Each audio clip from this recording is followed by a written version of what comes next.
اسی طرح ایک بات کہتے ہوئے ڈر تو لگتا ہے، لوگ بدک جاتے ہیں، لیکن داڑھی کاٹنا بھی خوب سمجھ لو چھوٹا گناہ نہیں ہے، تغییر خلق اللہ ہے. یہ تو گوروں انگریزوں کا جب دنیا میں تسلط ہوا اس کے بعد لوگوں میں یہ شروع ہوا، اس سے پہلے کوئی جانتا بھی نہیں تھا مسلم کلچر میں. صلاح الدین ایوبی کے دور کا واقعہ ہے نا، ایک بچہ رو رہا تھا کسی گورے کو دیکھ کر، تو لوگوں نے پوچھا کیوں رو رہا ہے؟ اس نے کہا پہلی مرتبہ اس نے بغیر داڑھی کا آدمی دیکھا ہے. تو وہ ڈر گیا بیچارہ.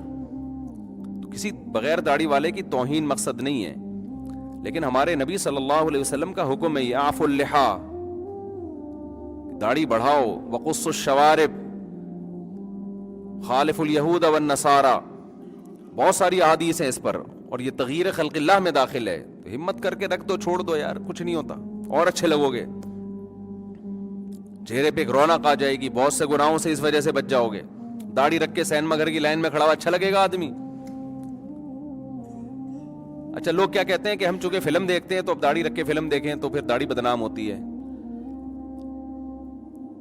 تو بجائے اس کے کہ فلم دیکھنا چھوڑیں، داڑھی کو بدنامی سے بچانے کے لیے یہ تو وہی ہو گیا. ایک آدمی نے بوڑھی ماں کے فضائل سنے کہ بوڑھی ماں کا دل دکھانا بہت گناہ ہے، تو اس نے کہا بوڑھی ماں تیرا تو ہر وقت ڈانٹ ٹپٹ کرتی ہے، دل تو میں تیرا دکھاؤں گا. تو اس نے بوڑھی ماں کو ہی مار دیا کہ نہ ماں رہے گی نہ اس کے حقوق رہیں گے. تو ایک چیز گناہوں سے روکنے والی تھی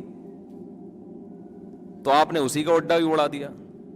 یہ تو پھر مسلمان بھی برائی کرتا ہوا اچھا لگتا ہے کیا؟ اسلام بدنام ہوگا نا. تو اس کا حل یہ ہے کہ اسلام کو بدنامی سے بچایا جائے، نہ یہ کہ اسلام چھوڑ دیں آپ. اب کوئی مولانا صاحب کسی مسلمان کو سمجھا رہے تھے کہ تو کرپشن کرتا ہے غیر مسلم کنٹریز میں جا کے، اس سے اسلام بدنام ہوتا ہے، لوگ کہتے ہیں مسلمان کرپٹ ہوتے ہیں.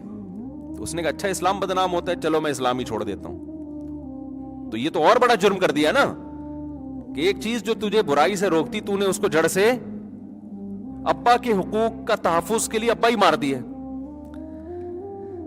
تو یہ کوئی طریقہ نہیں ہوتا کہ آپ کہتے ہیں داڑھی رکھ کے میں گناہ کرتا ہوں تو وہ داڑھی بدنام ہوتی ہے. تو بھائی داڑھی بدنام ہی سے بچانے کے لیے داڑھی کاٹ دو، داڑھی نہیں کاٹیں، وہ رکھیں آپ. ہمارے ایک مولانا صاحب تھے، صحافی بھی تھے، تو ہمارا ان کے ساتھ اندرون سندھ سفر ہوا تو کچھ وکیل لوگ آئے، انہوں نے فوراً، ان کی داڑھی تھی ماشاءاللہ، تو داڑھی کے نا یہ داڑھی والے یہ کر رہے ہیں، داڑھی والے یہ کر رہے ہیں، ان کے سامنے نا داڑھی پہ طنز کرنا شروع کہ دیکھو داڑھی والا اس دن وہ فلاں کام کرتا ہوا پکڑا گیا تھا داڑھی والا. تو ان کو مقصد یہ تھا کہ یہ داڑھی والے چور ہوتے ہیں، مطلب اس کا یہ تھا، اور ان کی داڑھی کا طنز کرنا مقصد تھا کہ آپ داڑیاں رکھ کے گھوم رہے ہیں اور بڑے فنٹر بن رہے ہیں، ہمیں پتہ ہے آپ کیا ہیں. یعنی آپ لوگ ان کو تو نہیں کہہ رہے تھے، نہیں آپ لوگ بڑے ہوتے ہیں اس طرح کے. تو انہوں نے کہا دیکھو بھائی، اللہ نے دو چیزوں پہ پابندی لگائی ہے، ایک داڑھی کاٹنے پر اور ایک غلط حرکتوں پر.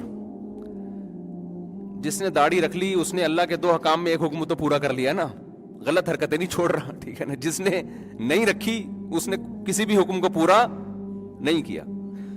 تو کبھی بھی برائی کا آپ میں کوئی اچھائی سے اس لیے بچا جائے کہ اچھائی بدنام ہوگی، یہ طریقہ نہیں ہوتا. اس کا طریقہ یہ ہے کہ آپ ایک جو کام ہو رہا ہے وہ تو کریں نا. علماء تو یہاں تک کہتے ہیں جو اچھائی آپ میں نہیں ہے اس کی دوسروں کو بھی تبلیغ کر سکتے ہیں آپ، تاکہ وہ آپ کے اندر پیدا ہو جائے. لوگ کہتے ہیں نا جو کام ہم خود نہیں کر رہے دوسروں کو کیوں کہیں، بھائی اسی نیت سے کہیں تاکہ آپ کو بھی توفیق ملے، فروغ تو دے نا. یہ جو بے حیائی کو فروغ دینے والے لوگ ہیں انٹرنیٹ پہ، سارے بے حیا تھوڑی ہوتے ہیں، لیکن پسند کر رہے ہوتے ہیں اس کو، برائی کرتے نہیں ہیں لیکن پروموٹ کر رہے ہیں اس کو. تو آپ اگر اچھائی نہیں بھی کر رہے تو پروموٹ کس چیز کو کرنا ہے؟ آپ نے اچھائی کو کرنا ہے کہ چلو یار اس بہانے ہو سکتا ہے ہم بھی اچھے ہو جائیں. اسی طرح اللہ کے حقوق میں زنا سے بچنا، یہ کس کا حق ہے؟ توبہ کر لیں بھائی. بد نظری کرنا صغیرہ گناہ ہے، عادت پڑ جائے تو کبیرہ گناہ ہے. یہاں سے نوجوان خوش ہو گئے ہوں گے، اچھا بد نظری صغیرہ گناہ ہے. تو یہ خوب سمجھ لو، جو بد نظری ایک دفعہ کرتا ہے بار بار بھی وہی کرتا ہے. ایسا نہیں ہوتا کہ سال میں ایک دفعہ اس نے کسی انٹی کو دیکھا اور یہ سوچ کے کہ بھائی صغیرہ ہو گیا، میرا ایک جو صغیرہ گناہ تھا وہ میرا پیکج کمپلیٹ ہو گیا ہے، اور صغیرہ پہ اللہ پکڑتا نہیں ہے. کیونکہ جو ایک دفعہ دیکھتا ہے وہی روزانہ بھی دیکھتا ہے، وہی بار بار بھی دیکھتا ہے. جو نہیں دیکھتا وہ ایک دفعہ بھی، بولو نا، نہیں دیکھتا. تو صغیرہ تو اس لیے شریعت نے کہہ دیا کہ بھائی بعض دفعہ ہو جاتا ہے، انسان ہے، کبھی نظر پڑ جاتی ہے، پھر دوبارہ بھی نظر اٹھا کے دیکھ لیتا ہے، گناہ ہو جاتا ہے. مایوس نہ ہو کہ یار اب تو میں کبیرہ کا مرتکب، اب تو میں، تو توبہ استغفار کرو آئندہ کے لیے. آئندہ کے لیے حفاظت کرو. تو زنا کرنا کبیرہ گناہ ہے, قتل کرنا کبیرہ گناہ, بہنوں کی وراثت کھانا صغیرہ ہے کہ کبیرہ ہے؟ کبیرہ گناہ ہے. وراثت میں تاخیر کرنا تقسیم کرنے میں, آج کل کھاتے نہیں ہیں لوگ, کہہ رہے ہیں ابا کے انتقال کو 30 سال ہو گئے, ابھی ٹھہرو ذرا, کریں گے, اماں کا بھی انتقال ہونے دو. تو یہ صغیرہ نہیں ہے میرے بھائی, ویڈیو نہ بنائیں, یہ صغیرہ نہیں ہے, یہ کیا ہے؟ کبیرہ گناہ ہے. جب لکھا ہوا ہو کہ ویڈیو نہ بنائے پھر بھی بنانا صغیرہ ہے کبیرہ ہے؟